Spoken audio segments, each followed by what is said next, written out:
Instituto Fastef e estamos juntos para mais uma aula de Teologia Avançada. Você já me conhece, eu sou o professor Eduardo Maciel, responsável pelo Instituto Fastef e alguns polos aí no Rio de Janeiro, também em São Paulo, e o EAD, nosso portal, onde os nossos alunos têm acesso pleno. Hoje nós chegamos à nossa aula de número 2 de Psicologia Cristã. Professor Eduardo, qual é a proposta nesta aula de Psicologia Cristã? Entendermos melhor as ferramentas da psicologia em um ambiente eclesiástico, em um ambiente denominacional. Existe muita gente que rejeita aquilo que não conhece, criminaliza, né? Tem os seus preconceitos, mas a intenção nossa é que a gente possa conhecer e prosseguir em conhecer para fazermos pontes e não muros, né? É muito mais fácil as pessoas fazerem muros do que viadutos, do que pontes.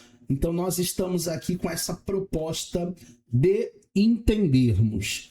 Na aula passada, nós fizemos uma breve introdução de psicologia cristã, falamos da cristianização da psicologia, falamos do abismo em que existem aí entre a psicologia e o cristianismo e fechamos a nossa primeira aula falando sobre o desenvolvimento humano na visão da psicologia.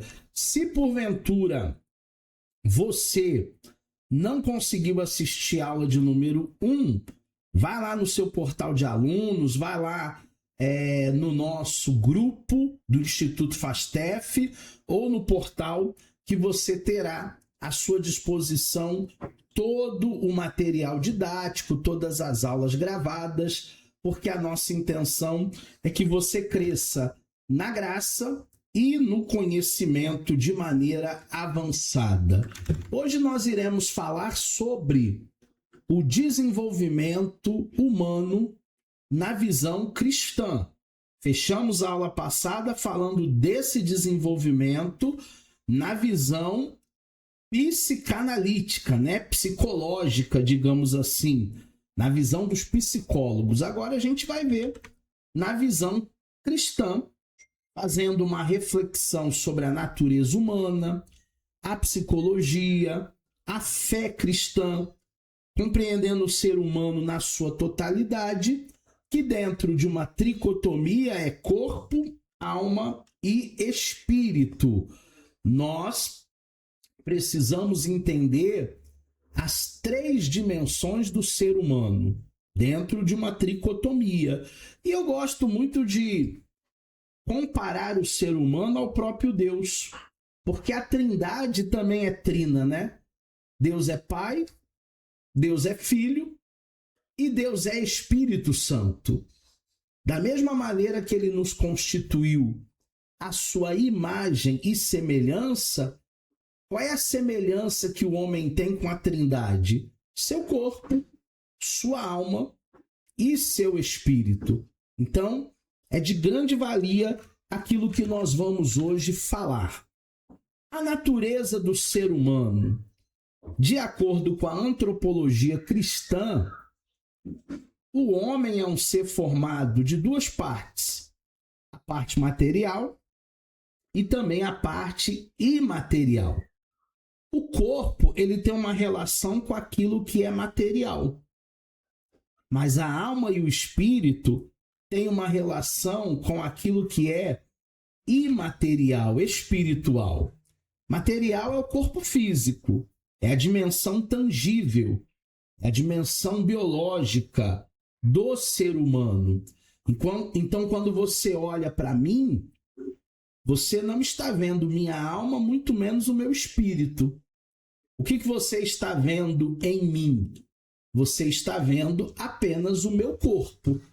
A gente se conhece, na realidade, pela ótica tangível, pela dimensão biológica. Agora, a palavra de Deus, ela diz que do pó nós viemos e para o pó nós voltaremos. Essa dimensão tangível, biológica, material, é o nosso corpo físico.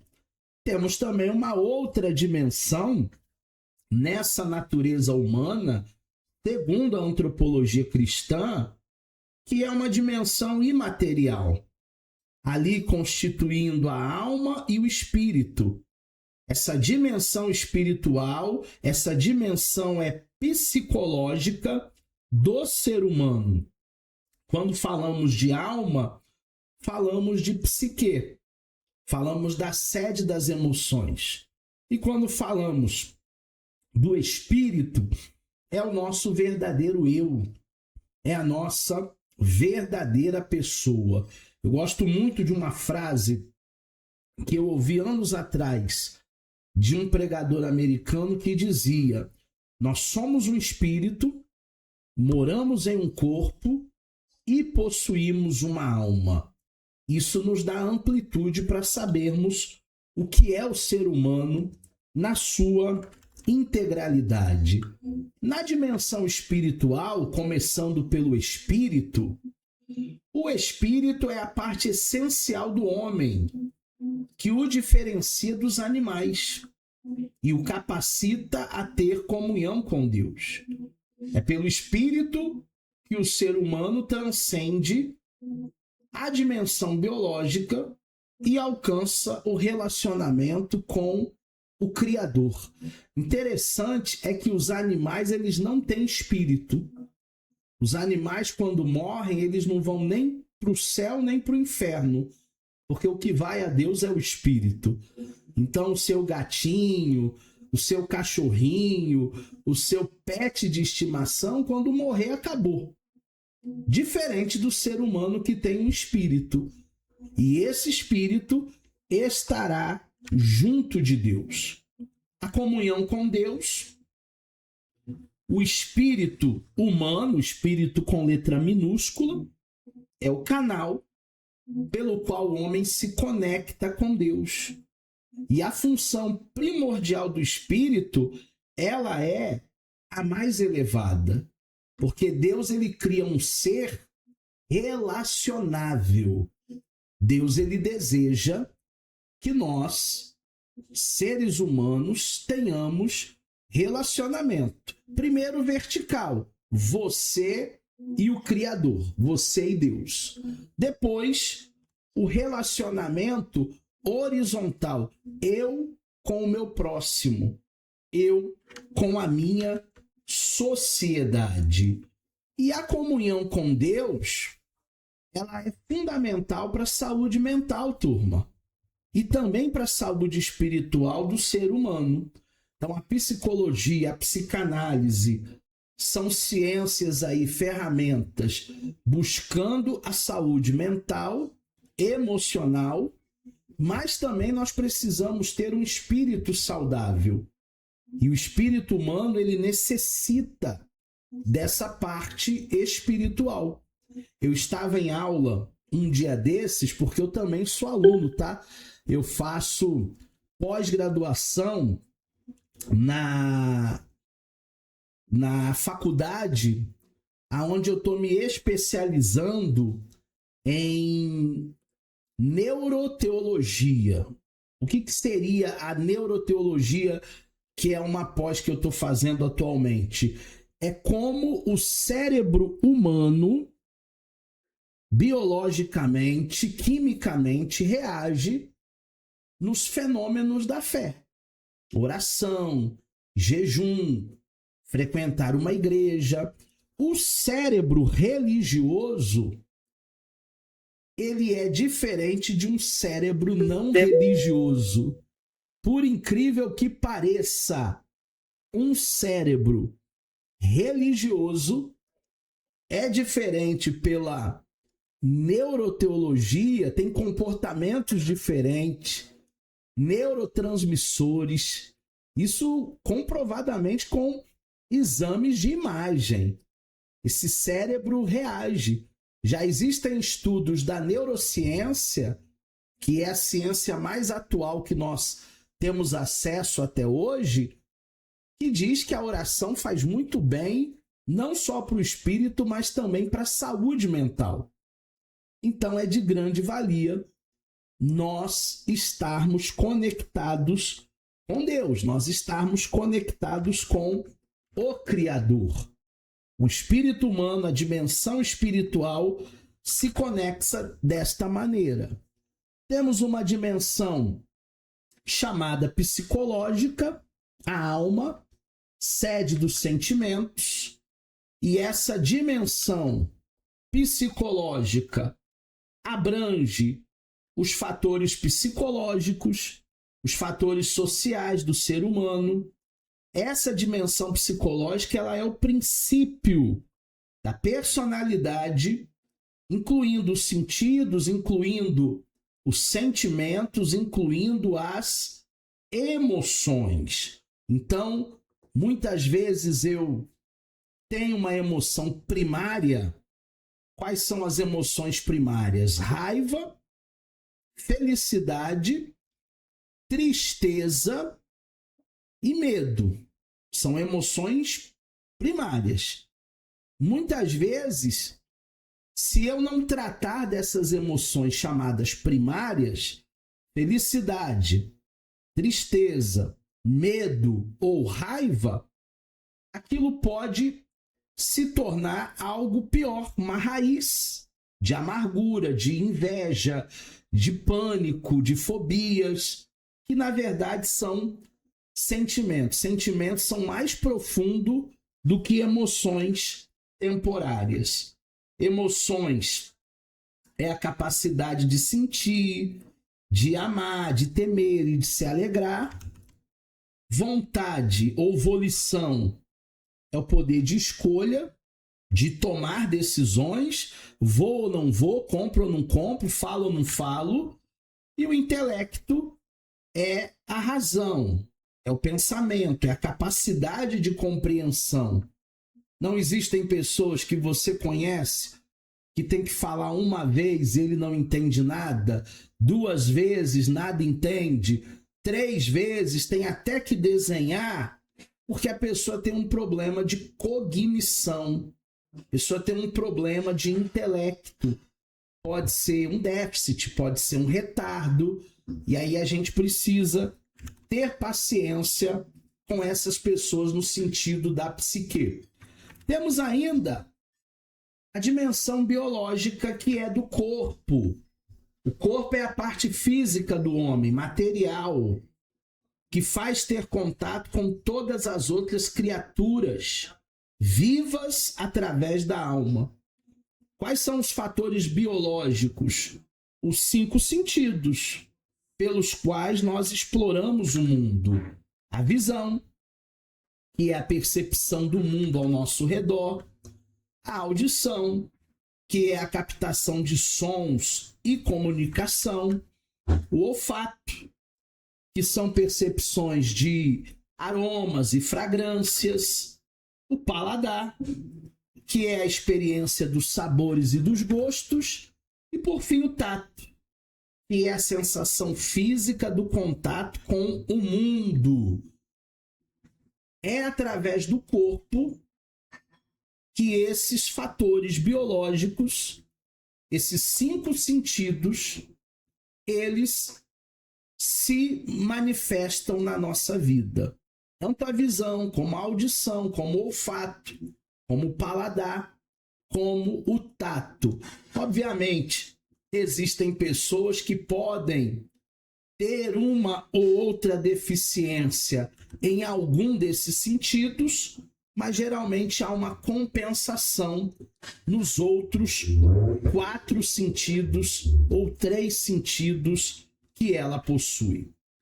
A natureza suprema do homem, do ser humano, o homem ele não pode ser visto apenas no aspecto biológico ou apenas no aspecto psicológico ou apenas no aspecto social, como nós vimos na última aula que a psicologia mostrou para a gente.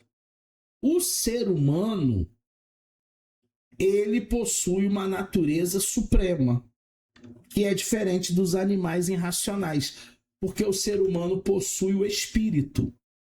Então, dentro das 3 dimensões do ser humano, nós temos lá na base da pirâmide o corpo, que é biológico, que tem os 5 sentidos, e ali a gente tem o contato físico com o mundo. A alma, que é psicológica, emocional, sentimental, social, vontade, intelecto. A alma seria uma antena, a alma seria um radar. E o espírito, lá no topo da pirâmide, que é supremo, que faz a nossa conexão com Deus, faz com que tenhamos comunhão com Deus. O espírito faz com que o ser humano tenha uma consciência divina. Você sabia que todo ser humano, ele é um ser religioso por natureza? Se você nunca ouviu isso, eu vou ser o primeiro a te falar. Até aqueles que dizem que não professam religião nenhuma.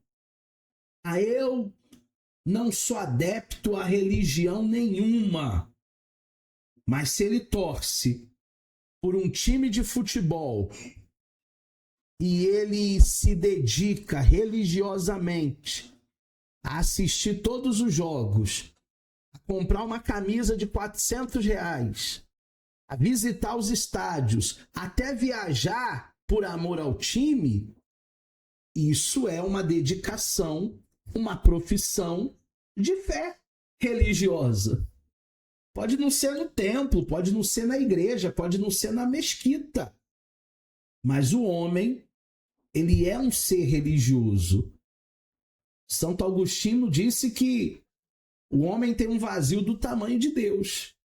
E se ele não consegue preencher esse vazio, ele vai, obviamente, tentar preencher esse vazio com tantas outras coisas. Existe uma fronteira entre o espírito e o emocional. Nos consultórios, há muitos problemas tratados por psicólogos, psicanalistas, psiquiatras, que estão, na verdade, relacionados a uma área espiritual. E aí não se encontra solução apenas na clínica. Se o problema é espiritual, é além da clínica. Como eu disse na primeira aula, eventos espirituais em lugares espirituais. Eventos clínicos em lugares clínicos. Não dá para a gente tratar um problema clínico da alma simplesmente na igreja. Nas igrejas, da mesma forma, claro que as pessoas têm problemas emocionais. Mas aí acontece um grande equívoco que os pastores querem tratar problemas emocionais como sendo questões espirituais nas igrejas. Quando, na verdade, essa demanda seria de atenção psicológica, psicanalista, psiquiatra, até com tratamentos profundos. Então, essa confusão entre problemas espirituais e problemas emocionais pode prejudicar muito o cuidado adequado das pessoas. Para isso, discernimento é essencial. Vou contar um caso real para vocês aqui. Uma vez, eu estava dando aula na igreja, em uma das igrejas que a gente tinha polo, e era uma aula até de psicanálise clínica, porque nós temos, o nosso curso de psicanálise clínica no Instituto Fastef. Se você não conhece ainda a grade do curso de psicanálise clínica, né? Você pode acessar nesse QR Code aqui, esse aqui, ó. Esse QR Code aqui, você pode acessar, falar com o nosso time, pedir a grade, pedir as matérias, perguntar melhor o que é psicanálise clínica, e aí o nosso time vai dar toda a explicação para você que deseja se tornar um psicanalista e marcar esta geração. Eu estava dando uma aula de psicanálise clínica.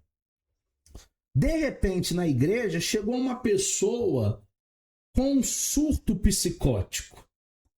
E aí, os pastores imediatamente colocaram a mão na cabeça da pessoa, fizeram oração, mandaram o mal sair, só que não adiantou nada, porque não era algo espiritual.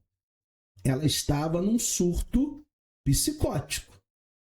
A minha esposa vendo aquilo, porque eu não pude parar a aula, eu estava em aula, a minha esposa vendo aquilo, chamou os pastores e disse assim: pastores, não é espiritual, é emocional, é surto psicótico.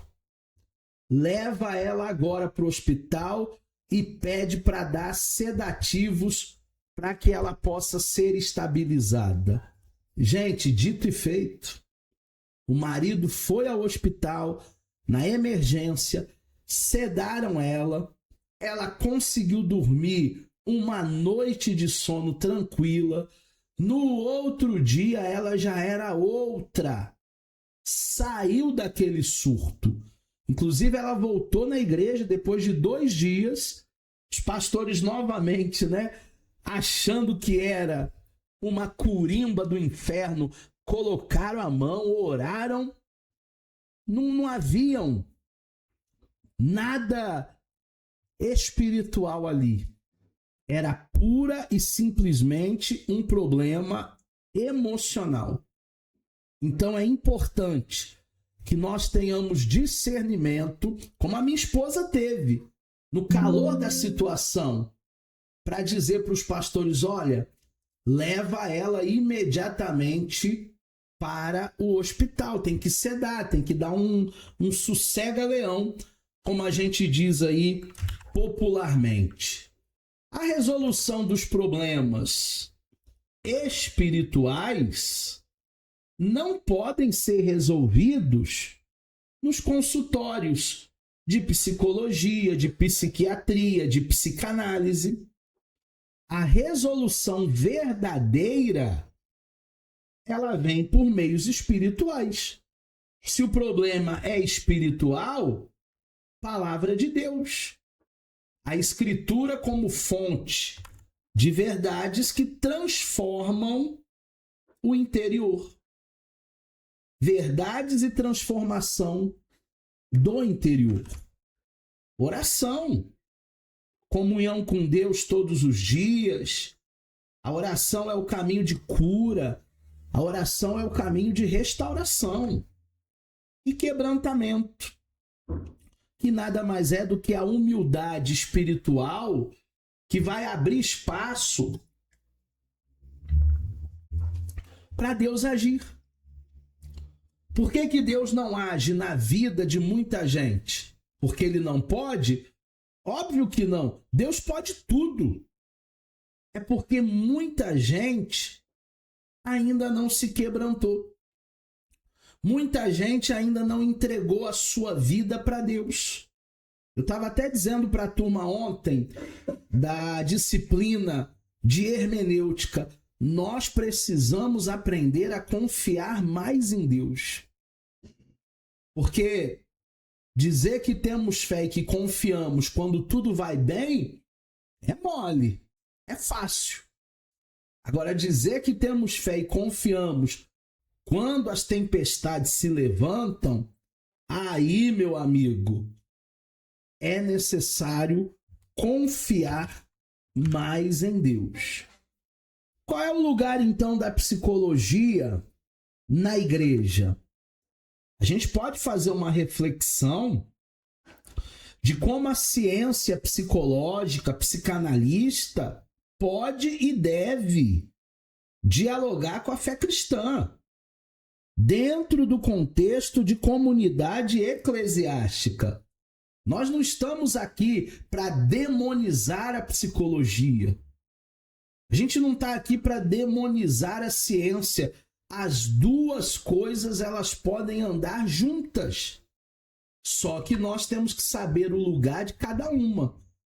Há um lugar da psicologia para eventos da alma, da psique, e há um lugar da espiritualidade para eventos espirituais.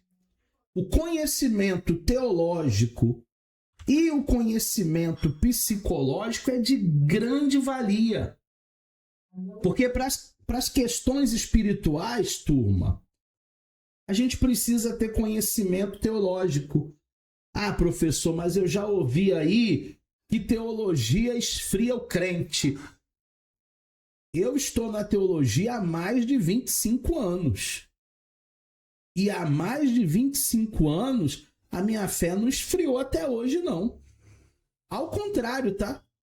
Coisas que me ensinaram errado no início da minha caminhada cristã, que deve fazer aí uns 40 anos que eu passei pelas águas e eu entreguei minha vida para Jesus, coisas que me ensinaram errado, hoje, por causa da teologia, eu tenho elucidação, eu tenho iluminação, eu posso ver verdadeiramente o que a Bíblia diz.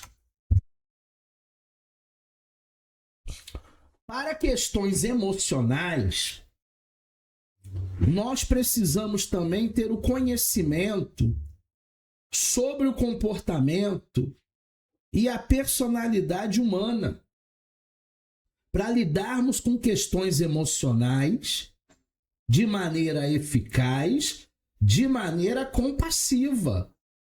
Porque qual é o papel de um pastor, de um homem de Deus, de um sacerdote, de um presbítero, de um diácono? Acolhimento.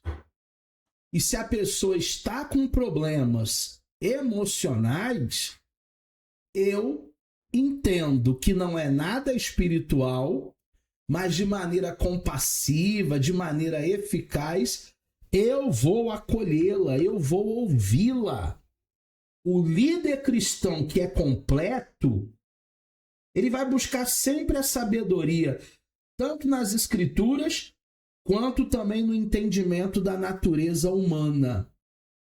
Tem muita coisa que não é da natureza espiritual, é da natureza humana. Tem muita coisa que é o pecado que tão de perto nos rodeia, sim, mas tem muita coisa que não é nem o pecado, é a nossa falta de autorresponsabilidade. Sabe? A figura de linguagem, né? Metástase, a mulher que tu me deste. O ser humano tem essa tendência de sempre querer se esquivar da sua responsabilidade. E nós temos uma grande responsabilidade de viver uma vida melhor. Eu e você, a gente pode viver uma vida melhor. Você deve viver uma vida melhor, mas para isso a gente tem que buscar saúde espiritual, mas também saúde emocional. Qual é o papel da psicologia como ciência?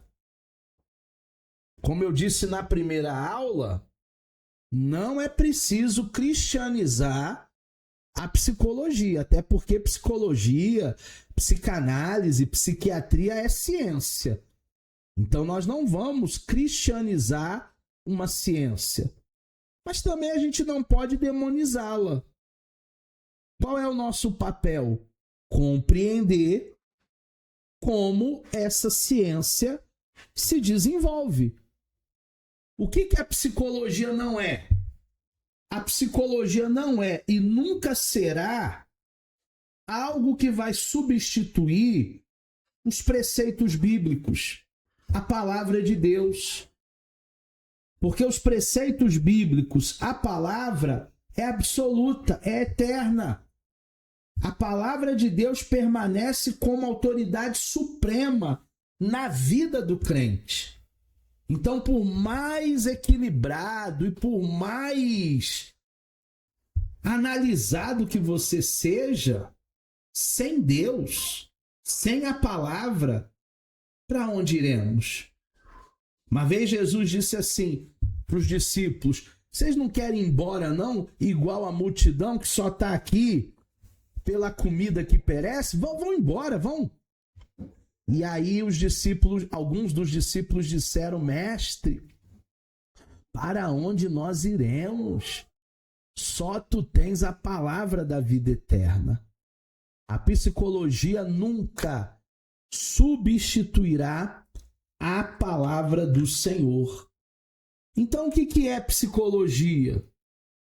A psicologia, ela tem o seu valor, ela é uma ciência, ela nos fornece ferramentas, ela nos ajuda na compreensão do ser humano, das suas emoções, dos seus comportamentos e também dos seus relacionamentos. Porque a partir das ferramentas psicológicas, principalmente da abordagem psicanalítica, o ser humano ele começa a olhar mais para dentro de si.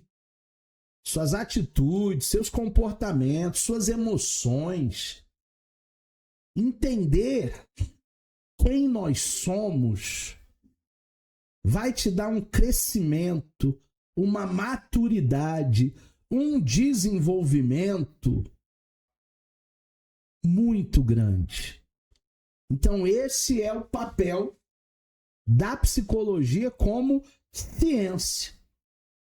Fé é fé. Ciência é ciência.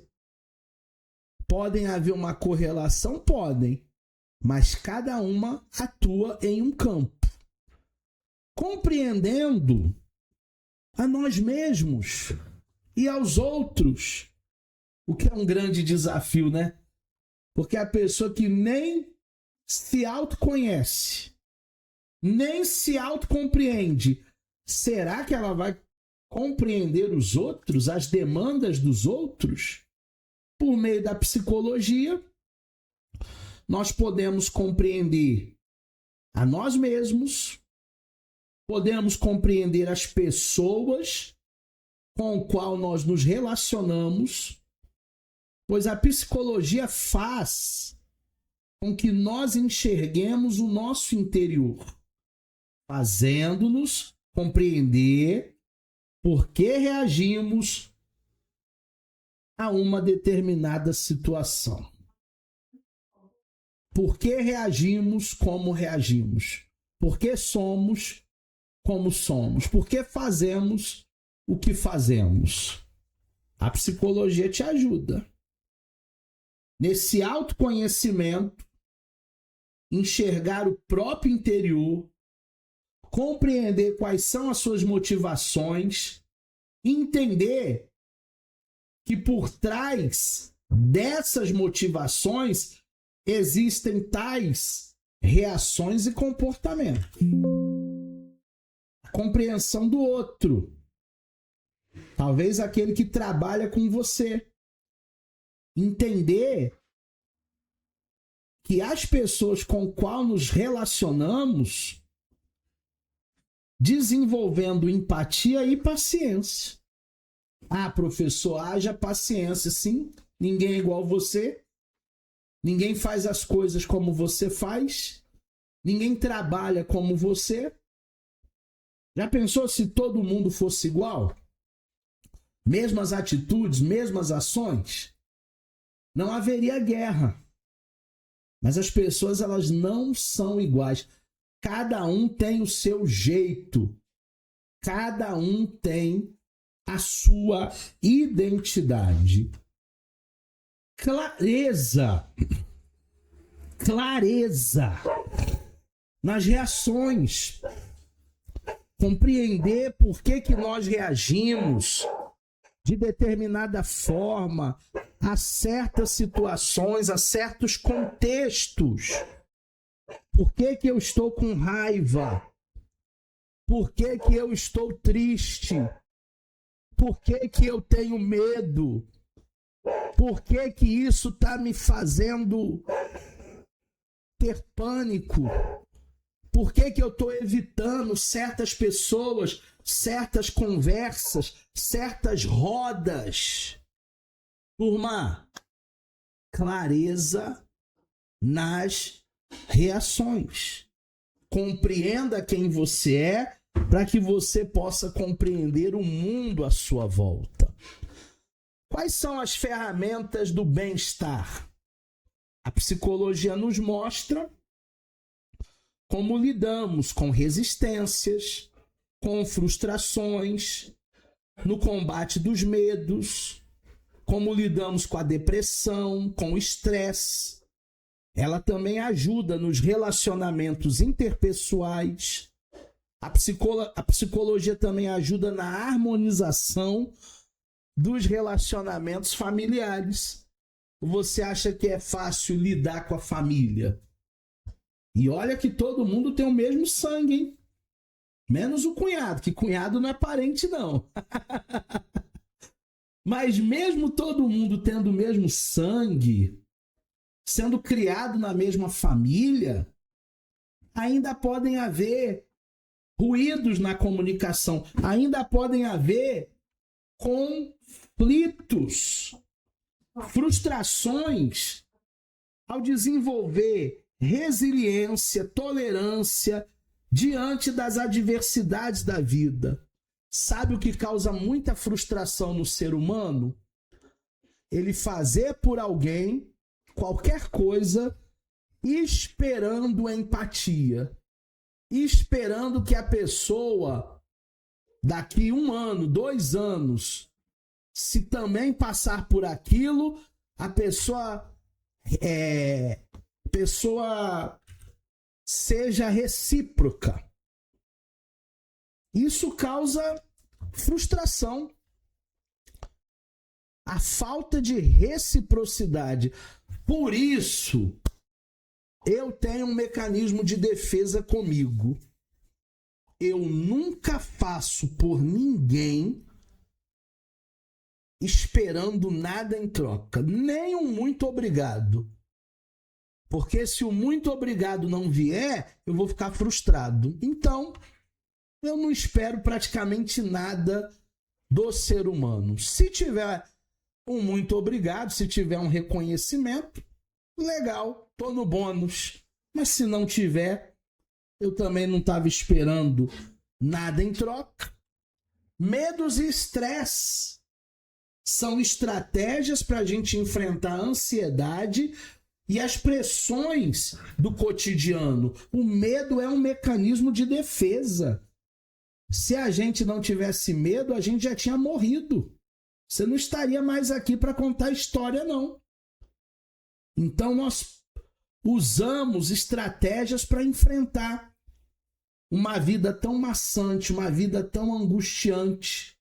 São as chamadas máscaras. Mas não tem nada a ver com falsidade, não. São mecanismos de defesa para a gente se proteger da angústia, porque a angústia mata. Depressão. Compreensão e abordagem dos estados depressivos que afligem tantas pessoas. E esse é o mal do século, hein? Depressão, ansiedade e estresse. 99% dos brasileiros ou estão deprimidos, ou estão estressados, ou estão ansiosos. Relacionamentos é uma ferramenta para o nosso bem-estar. Harmonizar essas relações familiares, essas relações, turma, interpessoais. Eu não posso pagar com a mesma moeda. Se uma pessoa ela é traumatizada, eu não sou. Se uma pessoa é esquisita, eu não sou. Se uma pessoa é antipática, eu não sou. Se uma pessoa leva a vida a ferro e fogo, eu não vou levar, eu vou levar na esportiva. Se uma pessoa é frustrada, mal amado, mal amada, eu não sou, eu sou bem amado. Então nós precisamos fazer a diferença nos relacionamentos mais próximos, nos relacionamentos mais íntimos, fazer com que a vida valha a pena. A psicologia no cotidiano, ela traz benefícios a todas as esferas da vida, tanto social como comunitária.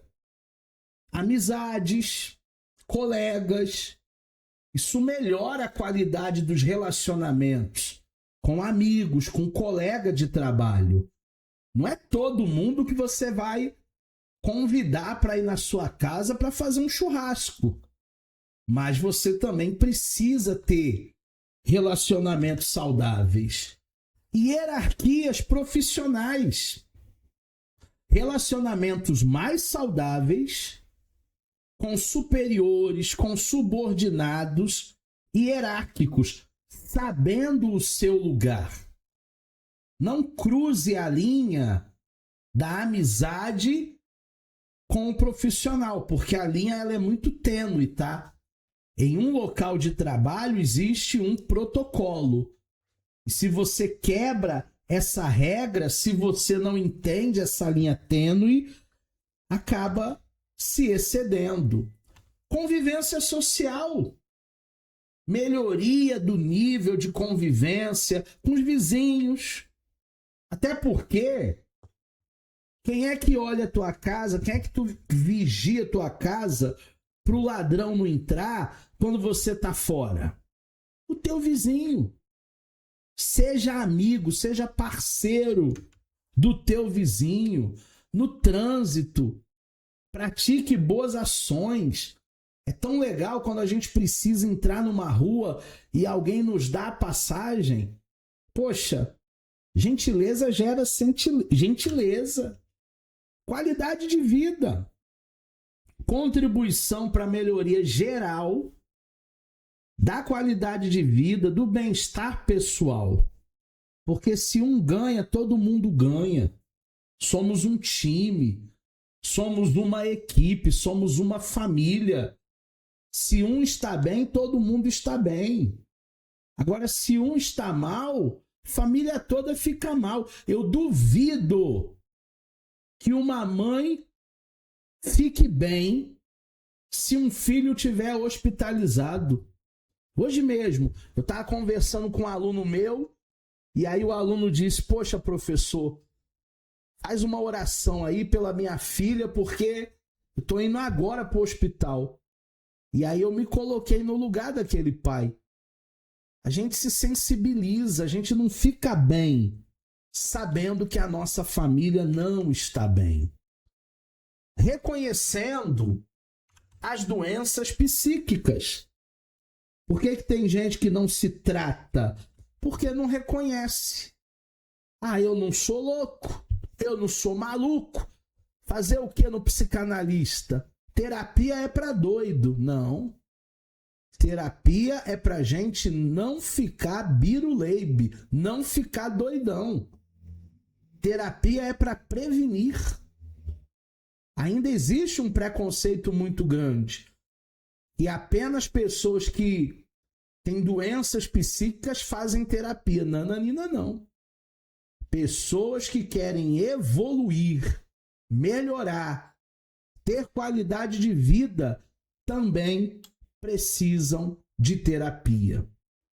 Não podemos, em nome do cristianismo, negar a existência dos problemas, que são problemas de ordem emocional. Há uma infinidade de doenças psíquicas que afligem muitas pessoas. Exemplo, fobia, medos irracionais, medo de barata. Você já viu o tamanhozão da barata? que limitam a vida cotidiana. Medo de navio. Ela ganha uma viagem de cruzeiro, uma semana pelas ilhas mais lindas, e ela não vai. Medo de avião. O medo, ele nos limita. Toque. Transtorno obsessivo compulsivo. Pensamentos e comportamentos repetitivos. Esses dias eu estava vendo um filme que a mulher tinha um toque, e todo dia de manhã, quando ela saía para ir para o trabalho, chegava no ponto de ônibus, ela lembrava: será que eu desliguei o gás? Será que eu apaguei a luz? Aí voltava para dentro de casa para conferir o gás, para conferir a luz. Aí estava tudo certo. Aí ela voltava para o ponto de ônibus. Daqui a pouco, será que eu tranquei o portão? Será que eu deixei o portão aberto? Aí ela voltava para conferir o portão. Isso é um toque, tá? Depressão. Transtorno do humor com impacto profundo na vida do indivíduo. Quando é que nós deprimimos? Nós deprimimos quando existem demandas na nossa vida que a gente não está dando conta. E aí é preciso buscar auxílio psiquiátrico, auxílio terapêutico para a gente lidar com as nossas próprias demandas e vencer, né? O ideal é vencer. Neuroses e psicoses são distúrbios que afetam a percepção da realidade e o funcionamento mental. Então a pessoa começa a ver coisas, ver gnomo, ver extraterrestre, ver ET. A pessoa começa a ter psicoses, coisas irreais. Esquizofrenia é um transtorno grave que afeta o pensamento, as emoções e o comportamento. O esquizofrênico, ele vê o que ninguém está vendo e ele ouve o que ninguém está ouvindo. O esquizofrênico consegue viver uma vida praticamente normal se for tratado. O problema é que muita gente, muitas famílias negligenciam o tratamento. Aí o esquizofrênico fica sem a medicação dele e acaba entrando em crise. Mente, corpo e ciência. A evidência científica, os estudos científicos, eles comprovam a existência de doenças psíquicas. Há, na verdade, uma interligação entre corpo, mente e muitas doenças físicas têm origem de fatores emocionais. Eu vou até mais longe, tá? 80% das doenças patológicas são de ordens emocionais. Começaram no emocional. É o que nós chamamos na psicanálise de doença psicossomática. 80% das doenças são de ordem emocional. Se cuidar do emocional, vai ficar menos doente fisicamente falando. O perigo da generalização. Já dizia os filósofos que toda generalização é burra, né? Negar essa realidade é generalizar os problemas humanos, colocá-los numa esfera espiritual, o que pode privar pessoas de cuidados necessários e de cuidados adequados. Reduzir todos os problemas humanos a uma dimensão estritamente espiritual pode ser prejudicial, pode impedir que as pessoas recebam o cuidado que precisam. Tem muita gente na igreja que precisa de cuidados emocionais. E ainda bem que os nossos líderes, eles estão despertando para isso e treinando uma equipe para lidar não só com o espiritual, mas lidar também com a questão das emoções. Existem psicólogos na igreja que atendem em algumas igrejas gratuitamente.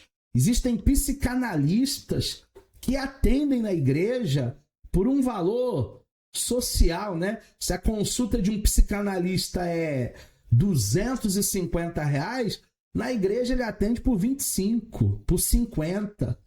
Pessoas que não têm condição de pagar uma terapia, mas que poderão ser acolhidas, assistidas, que poderão, com certeza, viver uma vida melhor. Então não podemos reduzir os problemas humanos apenas a uma dimensão espiritual. E a maior ignorância que eu já ouvi é que uma pessoa que está sofrendo assim não tem fé. Isso me dá nos nervos.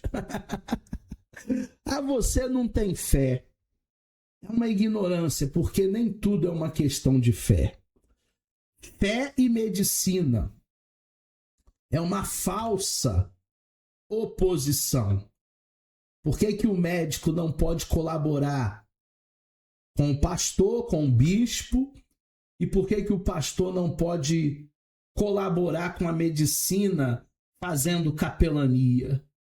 Nós cremos que o poder do Senhor Jesus é capaz de curar as enfermidades físicas, assim como também acreditamos na cura e na libertação dos problemas emocionais a partir da oração. No entanto, recorrer à medicina, recorrer à psiquiatria, recorrer à psicologia, recorrer à psicanálise não significa que a sua fé e a sua confiança deixou de ser depositada em Deus.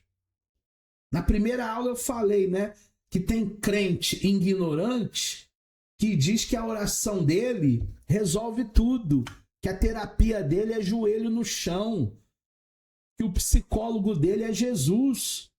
Para mim é uma ignorância, porque nós não estamos deixando de maneira nenhuma de confiar em Deus, porque optamos em fazer um tratamento psicológico. De maneira alguma continuamos confiando no Senhor.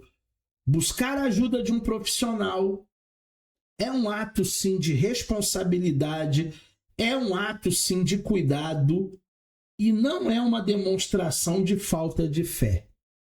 Inclusive, a Bíblia diz que fé não é para todos. Tem um versículo na Bíblia, agora eu esqueci a referência, depois eu posso ver e falar com vocês na próxima aula. A fé não é para todos. Então, se a fé não é para todos, nós temos a ciência também para nos ajudar. Respeitando as diferenças individuais, os pastores e líderes precisam entender que as pessoas elas são diferentes uma das outras, elas são diferentes na personalidade, elas são diferentes no comportamento, elas são diferentes na maneira de agir. Por isso, eu não posso chegar para nenhuma ovelha minha e dizer assim: fulano, se eu fosse você, acontece que eu sou eu. E a minha maneira é uma, o meu comportamento é outro, a minha personalidade é ímpar. Não se compare a ninguém. Nós temos uma personalidade única. Cada um de nós carrega uma história, um temperamento, uma forma que nos torna singular e irrepetível. Mas eu tenho um irmão gêmeo. Não é igual a você. Pode ter até semelhanças físicas, mas a personalidade, o temperamento é outro. Abordagens diferenciadas. Como as pessoas têm personalidades diferenciadas, por isso elas não podem ser tratadas como iguais nos relacionamentos que são construídos. Então, às vezes, você espera de alguém uma atitude sua. Se fosse eu, fazia assim. Mas você já parou para pensar que a pessoa ela vai agir de uma outra maneira porque ela não é você? Ela é diferente de você? E os métodos adaptados? São os métodos que a gente vai empregar no pastoreio, na liderança, no aconselhamento, no gabinete, que devem ser adaptados para a realidade de cada indivíduo. Por isso que o gabinete pastoral deve ser individualizado. A terapia individualizada. Não adianta eu querer tratar a parte como se fosse um todo. Não adianta, não funciona. Eu preciso adaptar o método para cada pessoa. Cada um tem um histórico, cada um veio de uma família, cada um tem um trauma diferente. E ainda que a história de um e de outro sejam muito parecidas, a subjetividade nos faz lidar com problemas muito parecidos de maneira diferente. Qual é então a responsabilidade do líder? A responsabilidade do líder é agir com sabedoria que Deus dá, e se alguém não tiver sabedoria, peça a Deus, que dá liberalmente, como diz Tiago, para a gente distinguir os problemas emocionais e os problemas espirituais. Discernir nada mais é do que distinguir com clareza os problemas emocionais dos problemas espirituais. Então pede para o Espírito Santo, você que é pastor, você que é líder, a gente tem muito aluno que é líder, né? Pastores, apóstolos, bispos. Pede para o Espírito Santo te dar esse discernimento. E na hora ele vai dizer, não, isso é emocional. E aí você trata, você lida com as armas espirituais. Ou melhor, com as armas psicológicas. E se for espiritual, você lida com as armas espirituais. Em segundo lugar, os líderes precisam ter sabedoria. Buscar sabedoria em Deus para lidar com cada situação de maneira adequada. Salomão é um exemplo para nós, quando aquelas duas mães chegaram para ele dizendo, filho é meu, filho é meu, filho é meu, filho é meu. Uma das mães estava mentindo. Uma delas deitou em cima da criança, sufocou, matou, foi lá de madrugada, como era recém-nascido, trocou o filho morto pelo filho vivo. Só que de manhã, quando a mãe verdadeira acordou, ela viu que não era o filho dela. A mãe conhece. Mesmo com carinha de joelho, a mãe conhece. Chegou para Salomão. Salomão ouviu uma, filho é meu. Salomão ouviu outra, filho é meu. Aí Deus deu discernimento para Salomão. Quer ver que a verdadeira mãe vai se revelar agora? Soldado, me dá uma espada aí para eu dividir a criança no meio. Vou matar agora. E aí a verdadeira mãe disse, não, pelo amor de Deus, o filho é dela. Aí Salomão encontrou a verdade com sabedoria. Encaminhar. Também a responsabilidade do líder ter essa sensatez de encaminhar a pessoa para um profissional. Porque esse membro precisa de atendimento ou psiquiátrico, ou psicológico, ou psicanalista. Então é bom que o líder tenha profissionais da sua confiança. É bom que o líder o nosso antigo pastor, né? Antes da gente se mudar para outro estado, ele vivia ligando para mim, perguntando se a minha esposa podia atender algumas pessoas que ele encaminhava ali nos gabinetes pastorais. Ele sabia que a pessoa precisava de tratamento psicológico, ele sempre encaminhava para nós, ou para mim, ou para minha esposa. Psicologia e cristianismo, analisando a histórica e contemporânea relação da ciência e do comportamento humano, da fé, das tensões, das aproximações e das possibilidades de integração. Ao longo da história, a psicologia acompanha a humanidade desde os tempos antigos, pois o ser humano sempre buscou compreender seus pensamentos, suas emoções e seus comportamentos, desde os filósofos gregos. A gente pode traçar uma linha do tempo. Nos tempos antigos, o ser humano já buscava compreender pensamentos, emoções e comportamentos lá nas civilizações antigas. Já na segunda metade do século XIX, a psicologia surge como ciência independente, tornando-se uma área de grande influência na sociedade. Então, a psicologia tem mais ou menos 200 anos. E os debates contemporâneos que se levantavam sobre a relação da psicologia científica e também o cristianismo. As duas coisas, elas podem caminhar juntas, tanto a psicologia como também o cristianismo.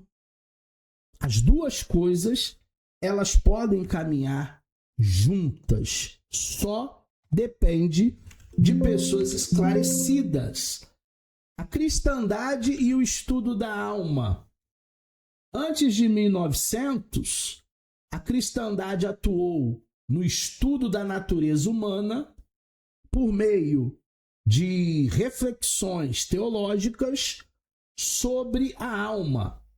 Grandes pensadores cristãos desenvolveram compreensões sobre os temas que hoje nós consideramos como psicológicos. Nós temos um dos pais da igreja, chamado Tertuliano, que vai fazer reflexões sobre a natureza da alma e a sua relação com o corpo. Nós temos o Gregório de Nissa, que vai fazer uma análise filosófica e também teológica da psique humana. Então você veja que desde os tempos dos pais da igreja já se buscava compreender o comportamento humano, o comportamento da psique.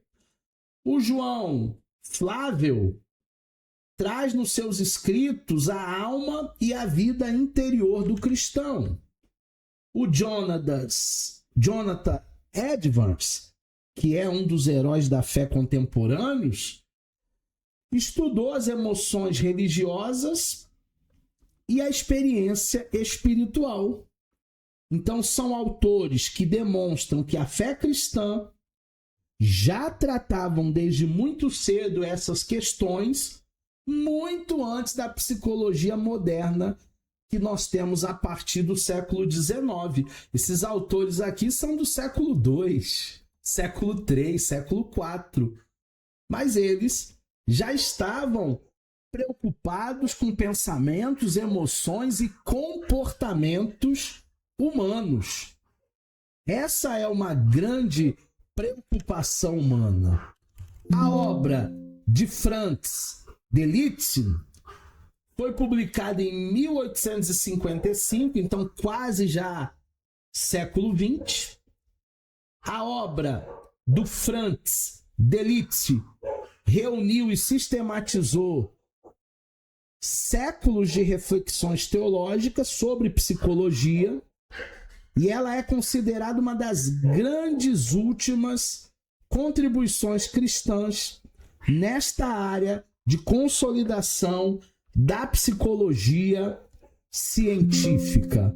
O legado dele, dentro da tradição, vai alcançar o seu auge com essa obra monumental que representou o ponto culminante de séculos de reflexão cristã sobre a natureza humana. O livro vai marcar o fim de uma era que a teologia era a principal lente para compreender a psique humana, antes mesmo da psicologia científica assumir o seu papel. Então, qual era a lente na Idade Média, na Idade das Trevas? A lente era uma lente mística. A lente, o olhar, era um olhar místico. Essa era a lente, a maneira como eles enxergavam na Idade Média. Depois, com o Iluminismo, aí a ciência vai se expandir e eles começam a olhar com uma outra lente, a lente da ciência, da psicologia. É aí que começam a surgir muitos conflitos a partir de 1900. Ao fortalecimento da psicologia científica, surgiram então muitas tensões entre psicologia e cristandade, entre psicologia e fé. Há uma influência muito grande no início do século XX do Freud, que é o pai da psicanálise. Ele interpretava a religião de uma forma crítica, frequentemente reduzindo a fé a mecanismos psicológicos inconscientes. O Freud era um ateu, não acreditava em Deus e dizia que Deus era fruto de uma psique humana órfã e que a gente buscava suprir essa orfandade criando a imagem de Deus. Dentro do behaviorismo, que nós falamos na aula passada, essa corrente traz uma visão naturalista do comportamento humano, deixando pouco espaço para a dimensão espiritual do ser humano. O behaviorismo é extremamente humanista. Sendo humanista, o centro de tudo é o homem. E as visões naturalistas trazem as interpretações naturalistas que passam a questionar a religião, levando muitos cristãos a se afastarem da psicologia, por isso os conflitos, por isso o dualismo, por considerarem a psicologia incompatível com a fé. Só se tornará incompatível com a fé se eu não souber separar as duas coisas. Sabendo você e eu separarmos fé e ciência, essas duas coisas elas vão poder se correlacionar. O afastamento dos cristãos conservadores foi intensificado pela resistência dos cristãos pelo liberalismo teológico, que aceitava mais facilmente as explicações das ciências modernas. Então nós temos a resistência desses cristãos conservadores rejeitando o liberalismo teológico, que vai abrir espaço para explicações científicas modernas sobre o comportamento humano. O liberalismo ele vai observar esses fenômenos de uma maneira mais macro, mais global, não de uma maneira mais fanática, digamos assim. A consequência como resultado imediato é que muitos passaram a rejeitar não apenas as críticas da religião, mas também as contribuições importantes da psicologia para a compreensão do comportamento humano. E aí o mais triste é que hoje ainda, passados mais de 100 anos, existem alguns irmãos que continuam com esse tipo de ranço.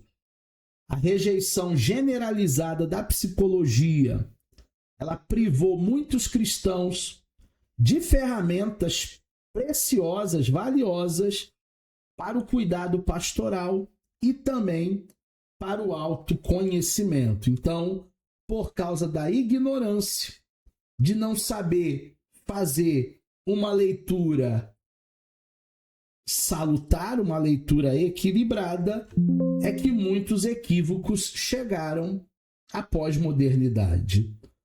Movimentos de aproximação. Houveram aí tentativas para se criar pontes entre psicologia e fé. Apesar de muitos conflitos que surgiram nessa aproximação por meio da psicologia da religião e também do aconselhamento pastoral, houve uma colaboração mútua, porque líderes cristãos e profissionais da saúde mental defendem sim que fé e psicologia podem colaborar mutuamente. Então, existem ferramentas da saúde mental que colaboram com a fé e existem ferramentas na fé que colaboram na saúde emocional. Crescimento espiritual. A integração promove o crescimento tanto espiritual como emocional do ser humano de maneira mais completa, corpo, alma e espírito. E o aconselhamento pastoral vai se beneficiar das ferramentas psicológicas para cuidado mais eficaz das pessoas. Eu acredito que quando um pastor ele tem uma formação acadêmica, seja ela teológica, seja ela psicológica, seja ela a graduação que for, esse pastor ele vai saber lidar com as demandas das ovelhas. Ele não vai viver naquela bolha, ele não vai viver naquela casinha, né? Aprisionado com pensamento. Uma relação mais cooperativa.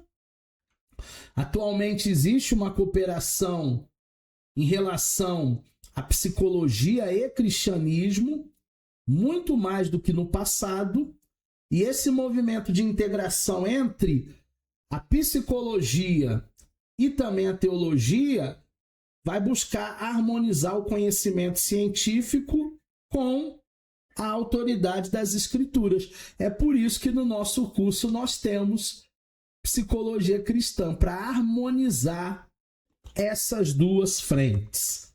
Integração traz harmonização do conhecimento científico com a autoridade das escrituras. Diálogo, maior abertura de diálogo entre profissionais da saúde mental e líderes cristãos.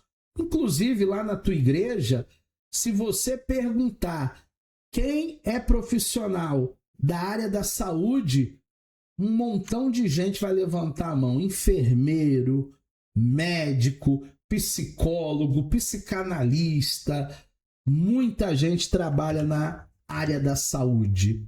Respeito mútuo, reconhecimento da contribuição de cada um para que uma área não anule a outra, benefício mútuo, quando a gente começa a colaborar, tanto a igreja se beneficia, quanto também a parte psicológica das pessoas é enriquecidas.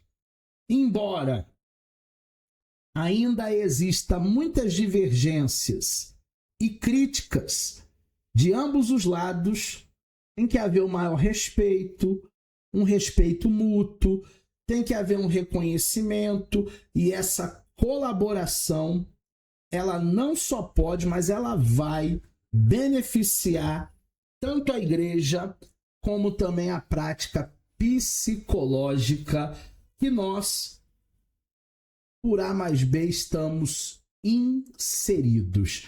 Chegamos ao final da nossa aula 2. Fique por aí, ainda teremos aula 3, ainda teremos aula 4. Tem muita coisa ainda para a gente aprender. Fica com a gente e até a próxima aula.